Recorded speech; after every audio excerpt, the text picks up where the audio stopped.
Good morning friends. Quranic wisdom में आज हम बात करेंगे the phenomena of D generation.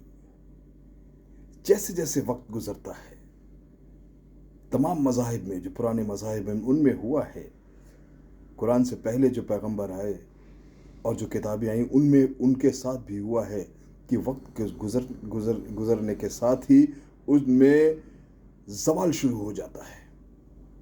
यही हाल कुरान का भी हुआ, यही हाल मुसलमानों का हुआ, इस्लाम का उरूज इस्लाम के आने के बाद हुआ और फिर कुछ वक्त के बाद ज़वाल शुरू हो गया और ज़वाल शायद अभी तक नहीं थम रहा है। कुरान इस डिजेनरेशन को, इस ज़वाल को खुद एड्रेस करती है और इसका सलूशन बताती है कि क्या करना चाहिए। उन्होंने कुरान ने कहा, chapter Al Hadid, the iron, उसमें कहा कि इंसानों, क्या ये वक्त नहीं है कि जब तुम्हारे दिल रोशन हैं, तुम फर्माबरदार हो, अच्छे खुदा को मानने वाले हो, कि तुम इस बात पे गौर करो कि तुमसे पहले भी कितने पैगंबर आए और कुछ किताबें आईं, मगर उनके मानने वाले नाफरमान हो गए और गुमराह हो गए।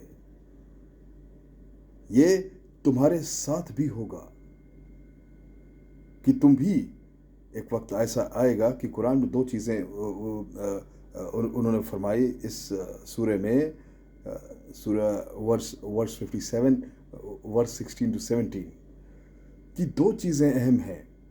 एक तो द स्पिरिट ऑफ रिचुअल्स, कि जो हम रसूमात रिचुअल्स फॉलो करते हैं, इसमें कभी ज़वाल नहीं आएगा, ये हमेशा वैसा का वैसा ही बना रहेगा। लोग उन रिचुअल्स को बहुत सिंसियरली फॉलो करते रहेंगे। और जो मेन ख़ास बात है, द स्पिरिट ऑफ इस्लाम, मज़हब की रूह है, उसमें ज़वाल आएगा।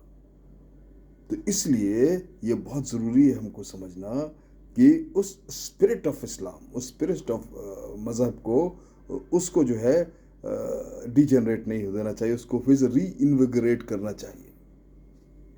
और ये फार्मूला कुरान बताती है, बहुत सिंपल सा फार्मूला है। वो कहते हैं, जैसे कि उन्होंने एग्जाम्पल दिया, जैसे किसान एक खेती करता है। किसान जब खेती करता है तो फसल काटने से नहीं शुरू करता है। जब कई बार फसल कट जाती है तो मिट्टी कमज़ोर हो जाती है, वो हमेशा शुरू करता है मिट्टी को तैयार करने से। अगर वो फसल काटने से शुरू करेगा तो कैसे, हो ही नहीं सकती। Putting the cart below the bull before the cart itself, तो वो तो नॉन स्टार्टर हो जाएगा।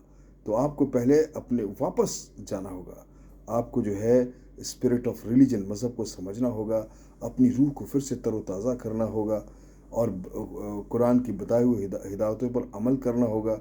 अपने इंटेलेक्चुअल डेवलपमेंट, अपने जहन को फिर से डेवलप करना होगा, ताकि आप फिर से फर्माबरदार हो जाएं और आपकी फिर से एक सही शुरुआत होगी। जब तक कि बीच बीच में आप अपनी रूह को तरोताज़ा नहीं करेंगे और फिर से go back to basics, fundamentals पे नहीं जाएंगे और रूह को ज़िंदा नहीं रखेंगे, महज रिचुअल्स को फॉलो करते रहेंगे, तो इस्लाम का ज़वाल ही होता रहेगा, वो ना ही वो थमेगा और उरूज का कोई सवाल ही नहीं है। अभी डिजेनरेशन क्या है, ये ज़वाल क्या है? ये है कि काइंड ऑफ डिटैचमेंट। आपको जो है ओरिजिनल जो मैसेज है, पैगाम है, हिदायत से दूरी। तो वही हाल हो जाएगा जैसे कोई नौकर है, वो अपने मालिक के सामने अपने मालिक की बहुत तारीफ कर रहा है।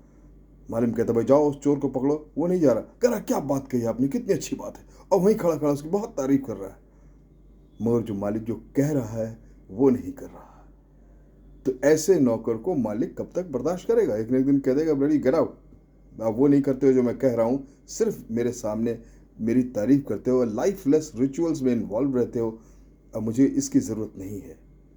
ये आंख बंद करके रिचुअल्स को, लाइफलेस रिचुअल्स को फॉलो करना, यही ज़वाल है, यही इसी को डिजेनरेशन कहा जाता है।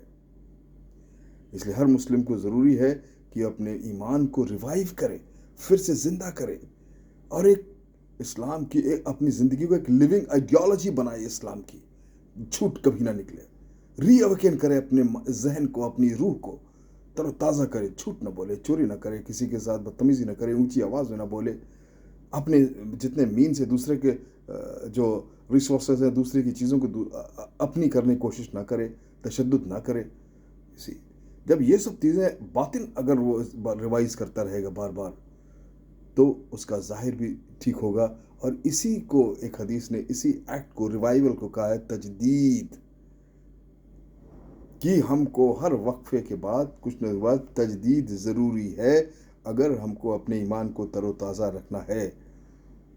جتنے بھی ریفارمنس ہیں جو بیچ بیچ میں بڑے بڑے عالم آتے ہیں جو اس کوشش میں لگتے ہیں, وہ لوگوں کے ذہنوں کو ایڈریس کرتے ہیں, کیونکہ کوئی بھی ریفارم ممکن نہیں جب تک کہ اس کے پازیٹیو ریزلٹس نہ ہو.